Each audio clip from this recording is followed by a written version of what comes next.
Cette année, l'échappée belge vous emmène au Portugal. Au fil de la saison du Beau Vélo de Ravel, 13 candidats ont été sélectionnés pour sillonner les routes de l'Algarve et de l'Alentejo jusqu'au Cap Saint-Vincent. Le chêne liège est omniprésent dans le paysage. Sofia a grandi au milieu de ces arbres. Aujourd'hui, elle s'investit dans l'entreprise familiale. Elle nous parle de cet arbre symbole très protégé. C'est interdit de faire la coupe totale de chêne liège. C'est un arbre très protégé. C'est l'arbre national du Portugal. Il signifie notre nature, le symbole de notre économie aussi. Portugal avait presque 50% de la production mondiale. C'est un arbre qui avait grandes racines et c'est possible de faire la captation de l'eau. Cet arbre peut vivre avec un peu d'eau. Son écorce se récolte tous les 9 ans et la meilleure qualité n'est obtenue qu'à la 3e récolte. C'est un travail de patience confié à des personnes d'expérience qui ne risquent pas de blesser l'arbre. Dans l'usine de triage, l'écorce passe plusieurs sélections et classifications. Certaines feront des bouchons, bien sûr, d'autres se retrouveront dans des balles de baseball ou des volants de badminton. Aujourd'hui, le chêne liège connaît de nouveaux débouchés. Nous avons différentes couleurs de liège. Pour faire ces produits qui sont très fortes, nous faisons la lamination du liège, nous faisons l'application du liège laminé dans un tissu. Dans le fond, c'est un produit très fort. Le sac, les différents produits, c'est possible, comme ça. Et aussi, faites l'impression directement dans le liège. Et avec ce produit, c'est possible de transformer, faites la transformation dans un produit incroyable. Fica comigo neste paraíso. Fica comigo, o mundo é nosso. Deixe não, deixe não. Amigo, vem no mesmo lugar. Vem, amigo, vem na mesma hora. Dans cette auberge, dans ces amphores, on vinifiait encore il y a peu, suivant une méthode ancestrale. Une méthode héritée des Romains qui réalisaient la fermentation alcoolique dans de grandes amphores d'argile. Une autre richesse en pleine évolution dans l'Alentejo et qui tente à se faire un nom au niveau international, ce sont ses vins. La diversité et le choix de planter des cépages autochtones donnent au vignoble une identité propre. Ce soir, nous logeons au cœur des vignes d'Albernoa. Patricia Peichetto, jeune œnologue dont la réputation va grandissante, nous reçoit dans ses chais. Elle partage volontiers sa passion avec l'IO et nos valeureux cyclos. Alors tout de suite après, qui est tout le travail dans les fûts là-bas, enfin les cuves en inox, le vin arrive ici et il est mis dans des barriques en chêne. Alors, ils vont rester à peu près 14 mois. Si, entre 12 et 14 meses. 12-14 mois. Et elle dit, pour la grande réserve, les meilleurs vins, ce sont des barriques neuves tous les ans. E, acima de tudo, para a longevidade que cada vinho vai ter. Esse é o critério para a escolha da idade das barricas para cada vinho. Leur critère, c'est évidemment une question de goût, mais aussi la longévité. Est-ce qu'on va garder, est-ce que ce sera un vin de garde qu'elle produit dans ses barriques? Bon, pour les vins, top niveau. Ai que ninguém volta ao que já deixou. Ninguém larga a grande roda. Ninguém sabe onde é que andou. Nous sommes maintenant bien entrés en Algarve. Au détour d'une colline, le barrage de Belice nous surprend en pleine descente. Ce lac, c'est l'endroit rêvé pour que Jérôme et Jeroen, les deux compères de Musette, qui nous offrent un encadrement technique et logistique depuis Évora, nous improvisent un pique-nique agrémenté des conserves de poissons de Vincent Jonker. Vincent, c'est un Belge du bout du Portugal qui a relancé une fabrique de conserves. Il se joint à nous pour une dégustation surprise. Lio profite de ces moments privilégiés et semble se sentir de plus en plus chez elle, dans son pays d'origine. Dans quelques kilomètres, nous allons arriver à Mertola, l'ancienne cité médiévale perchée sur un éperon rocheux, surplombant le paisible Rio Guadiana qui marque la frontière espagnole. Au sommet de sa forteresse, nous faisons la rencontre de Jorge Torres, un archéologue venu ici il y a 40 ans et qui n'est jamais reparti. On vient aussi à Mertola pour sa petite église qui fut avant une mosquée lors de la période arabe. Aujourd'hui, elle représente une pièce unique. L'église qu'on voit là, c'est une église du XVIe siècle. Mais elle profite, disons, elle a incorporé la structure intérieure et extérieure de l'ancienne mosquée. L'ancienne mosquée était, disons, bâtie sur une autre petite église du siècle VI qui était adaptée déjà à mosquée. Avant cette petite église, il y en avait un grand temple roman. Ce métissage, c'est notre grande richesse. C'est ça, tout s'est superposé.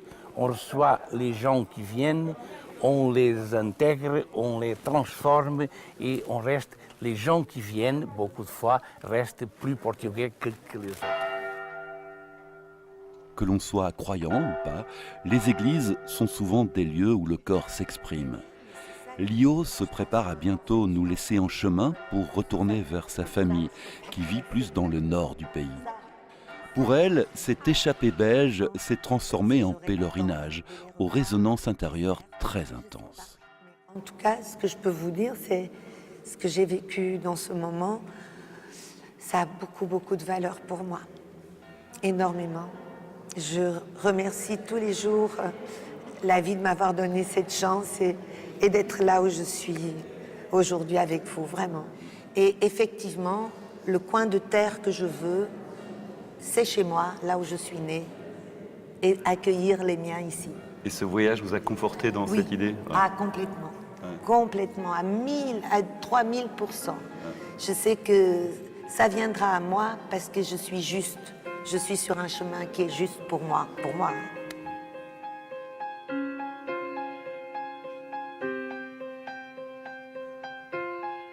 I was alone, falling free, trying my best now. Voyager, c'est aussi se découvrir. Ici, c'est à travers des paysages grandioses, une terre desséchée en été, toujours élégante, interpellante. Elle nous conduit aux villes portuaires fortifiées, comme Faro, qui, sur la côte d'Algarve, dresse sa cathédrale face à l'océan. Littoral souvent encore sauvage, le Portugal est un pays qui se mérite, une terre qui semble avoir façonné l'âme d'un peuple conquérant et accueillant. Sa saudade et sa sensibilité se racontent dans une musique qui berce notre peloton le long de l'Atlantique et de l'Eurovéloroute numéro 1. Elle relie la Norvège au sud du Portugal. C'est la piste de l'aventure, de ses découvertes et de ses déchirements. Sur cette échappée belge, on est un petit peu fada, mais on est surtout complètement fado.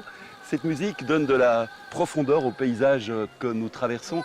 Mais le fado, patrimoine immatériel de l'humanité, se savoure surtout sur scène. Allez, on y va, du côté de Tavira. Se não sabes onde vais, porque teima sem correr, e eu não te acompanho. Fado, há fados mais alegres, há o fado mar. Il y a des fados plus joyeux, des fados traditionnels, des fados plus tristes. Et ça parle surtout d'émotions. Et parler du Portugal, c'est parler du fado. Le peuple portugais, il parle beaucoup de saudade, cette mélancolie qui est associée à un endroit. Et le fado, ça traduit beaucoup ça. Ça traduit beaucoup le peuple portugais, un peuple émotif, un peuple sensible, qu'on qualifie presque de tristounet, parce que la majorité des fados sont tristes. Et parler du fado, c'est parler du pays, parler de ses racines, un pays qui, malgré qu'il soit grand et possède une identité très forte, a subi l'influence de beaucoup d'autres peuples.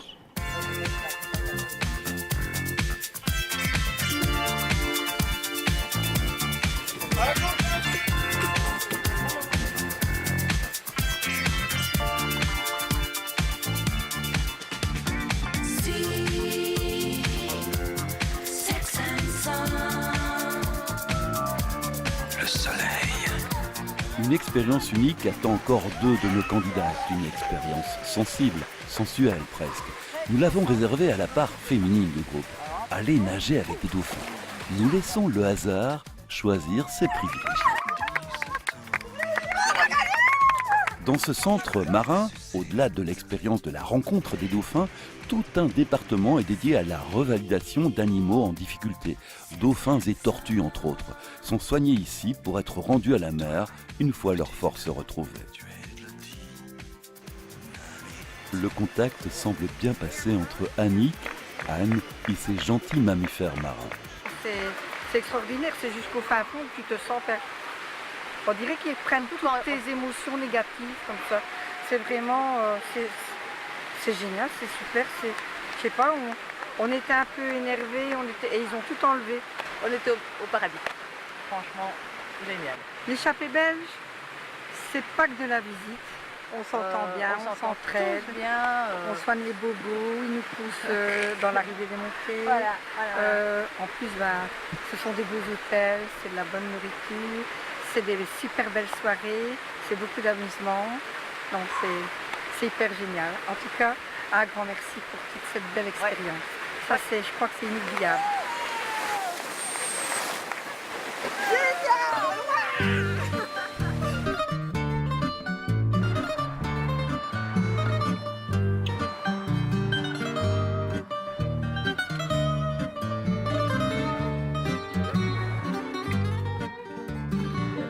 Trago na linha da vida tão escura solidão, correm ruas de saudade.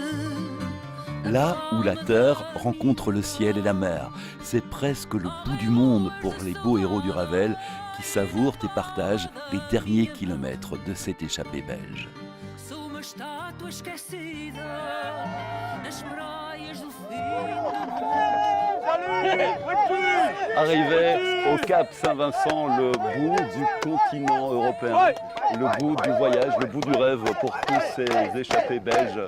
Une aventure grandeur nature que nous avons vécue pendant 8 jours. Elle va continuer, nous la semaine prochaine, nous serons à Boston pour les trophées des Belges du bout du monde. Merci pour votre attention, à bientôt.